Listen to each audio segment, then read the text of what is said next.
you can't get lost. I mean, you just walk. You just keep the ocean on the left. you can't go wrong.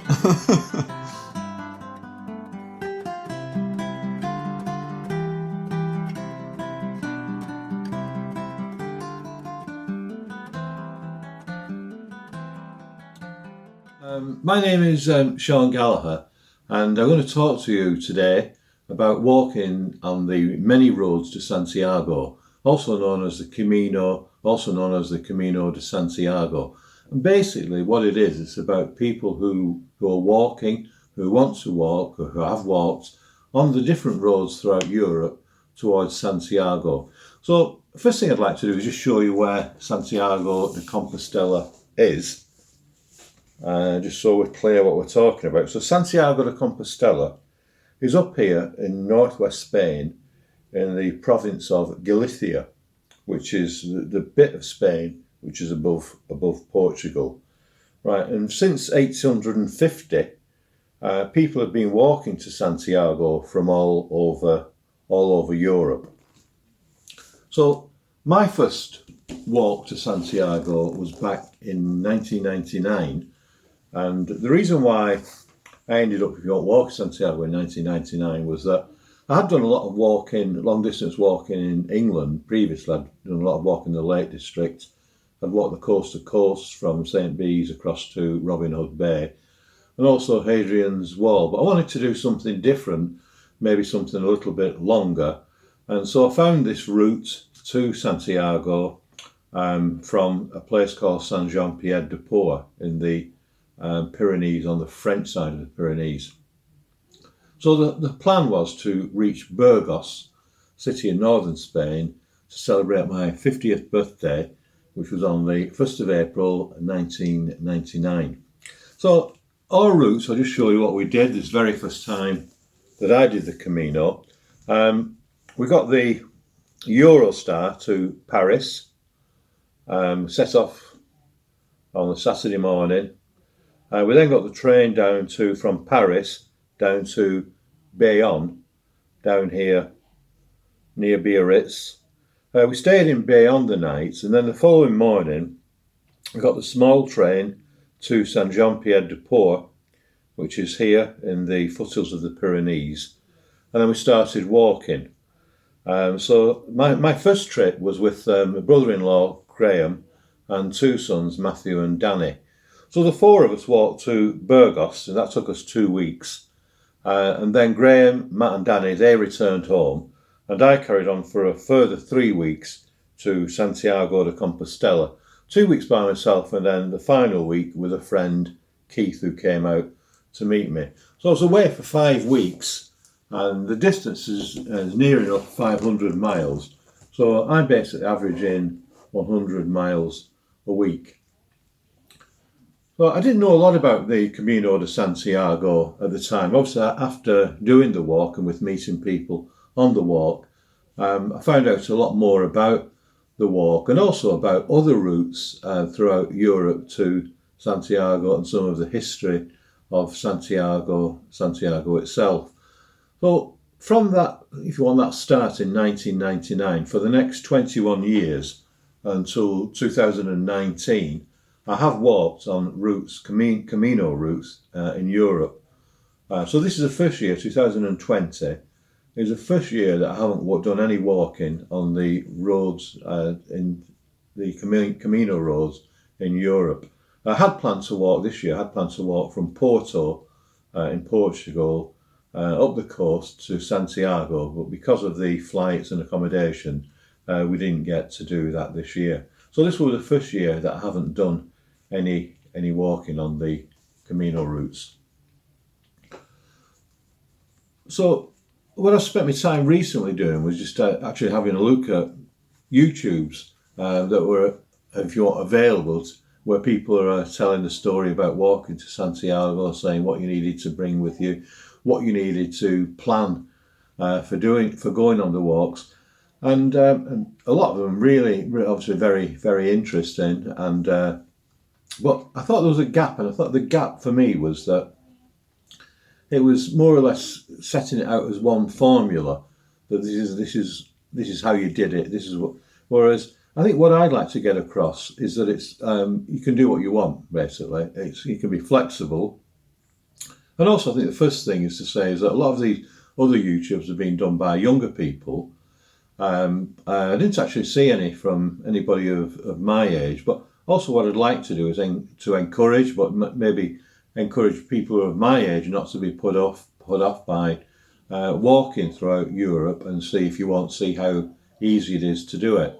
So what I want to do in this first YouTube is really, if you want, just go through some of the assumptions that people might make in walking on the routes to Santiago, and just say that it doesn't have to be that way. And the first one is really, I suppose, an age thing. If you look at a lot of the YouTube, it's been done by young people. So I suppose what I want to get across to you is that you can actually walk on these routes at any age. I mean, I started walking on the Camino when I was 50, and I walked last year when I was 71. I'm certainly planning, what I'd like to do is go back to walking on the Camino routes every year, and certainly walk as long as my health will allow it. And I have met people who are like late 70s and early 80s who've been walking on the Camino. Well, a second assumption, again, if you look at the YouTube, you read the books, you look at the films, then you say you're walking to Santiago, the assumption seems to be that there's only one road to Santiago, and this is the road from San Jean-Pierre de Port, right across here through Logrono, through Burgos, Pamplona, to Santiago over here in the northwest. And this is known as the Camino Frances because it originates in France. And when this was the walk that I did first of all in 1999, and I assumed that was the only route. But on walking across this route, talking to other people, I learned that there were a lot of other routes as well, and that there are routes if you want through France. There's a route from Seville up through the middle of Spain. There's a route from Porto. There's a route from Lisbon. There's a route from Madrid. So there are many routes to walk on. Now, 55% of the people who walked into Santiago last year, 2019, did walk on the Camino Frances. And some of these routes are becoming much more popular now. And so it might depend on how easy it is for you to travel. Like say last year, I went with my daughter, who was a few months pregnant while we were there. So we wanted, if you want, a fairly straightforward route, and we flew to Toulouse.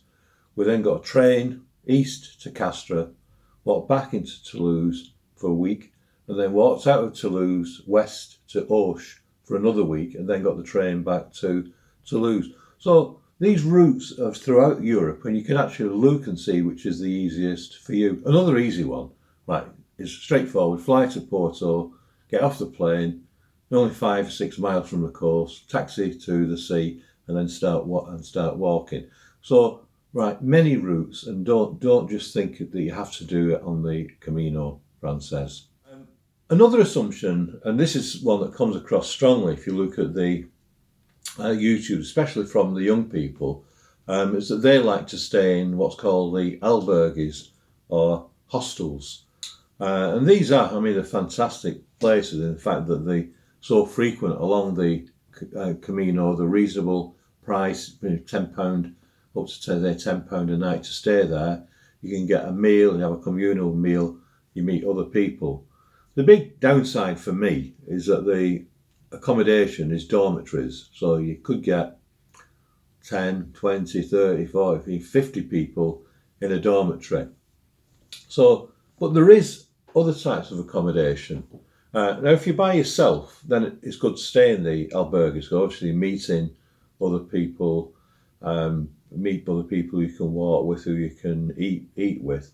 But if there's already a group of you, or if it's just maybe 2 of you, then you might want to stay in better accommodation, where you can stay in hotels. So there are lots of different standards of accommodation on the route. And certainly, again, maybe for people of my age, right, who are in their 70s, maybe they may prefer to stay in hotels. And so again, it's fine if you want to stay in a hotel, that's fine. If you want to stay in an albergue, that's fine. Right, you don't have to stay in an albergue. Right, another assumption is, and I suppose this is like a traditional one, is that you carry your own rucksack. And certainly when there were fewer numbers of pilgrims, of walkers, then people did carry their own bag. But nowadays, a lot of travel companies have got involved, and a lot of companies who also will carry the bags from one hotel to another hotel, from one albergue to another albergue.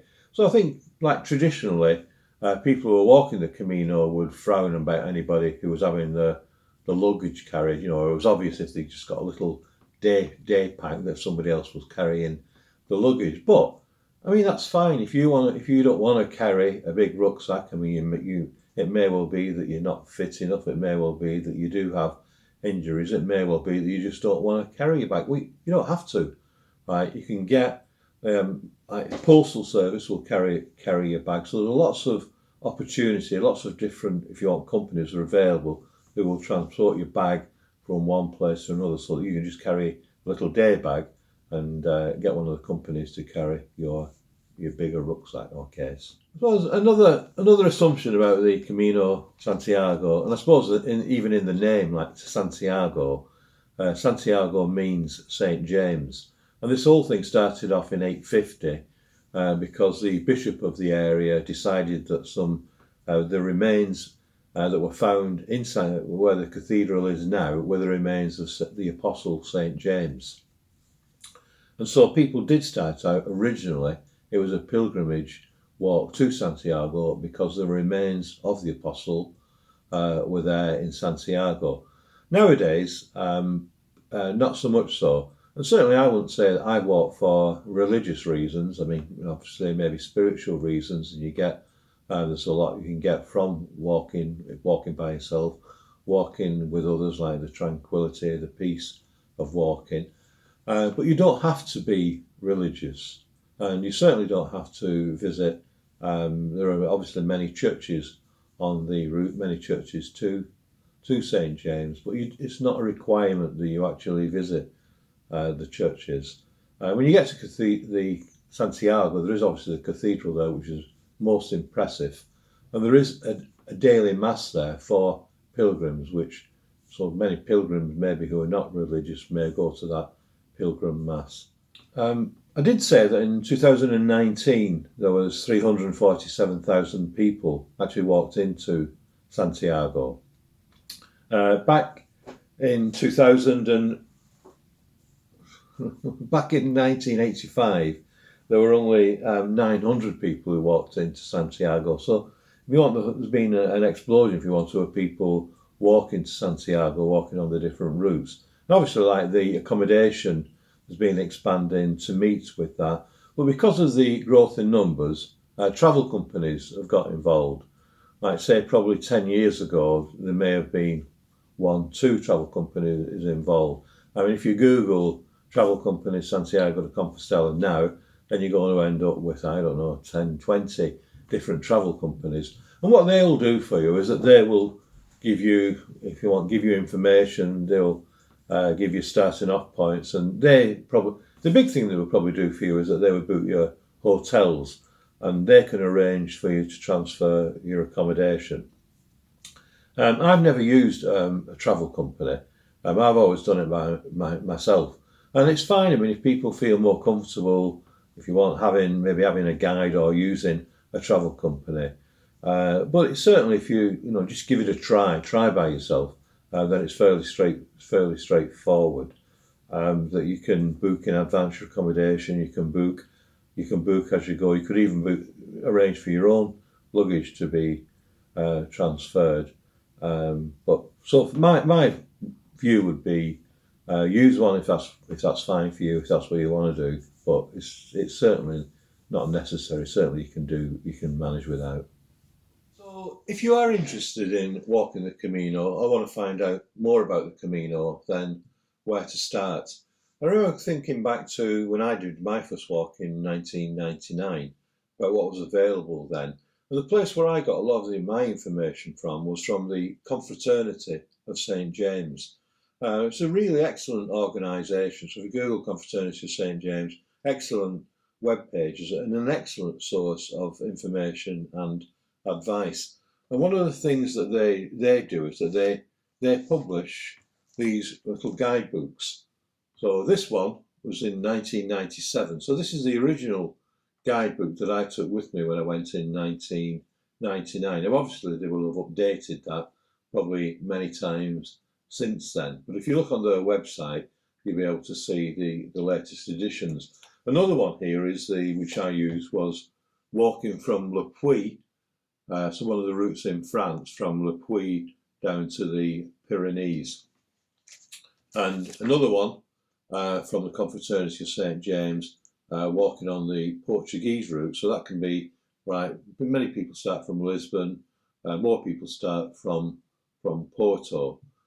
So the Confraternity of St James, they have several guides, and they've got their website, which I think is a really good source of information.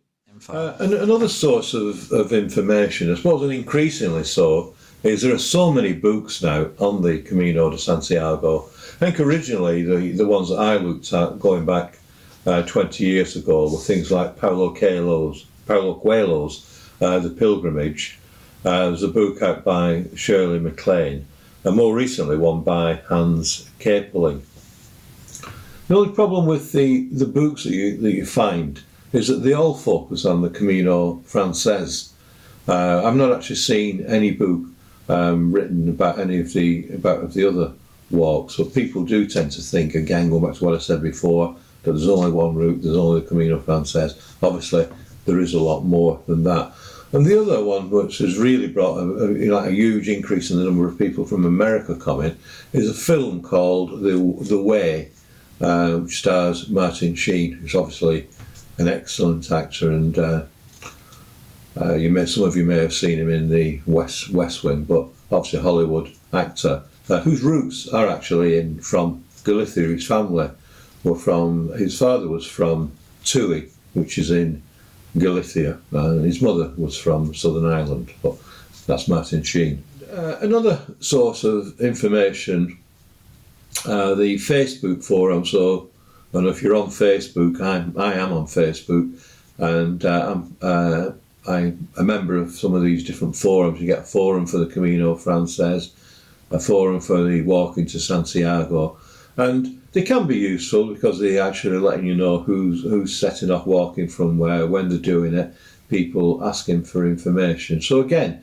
it's useful getting background, and you get people posing questions on there like, is it safe to walk it? You know, is it safe for a woman to walk by herself? So again, it's a useful source of information and giving you background. And finally, obviously, if you want any more information, like I say, I've been walking the Camino for 21 years, planning to do more walking on the Camino, and I certainly don't mind if you contact me and ask me anything you want about the Camino. I'm fine. Okay, thank you.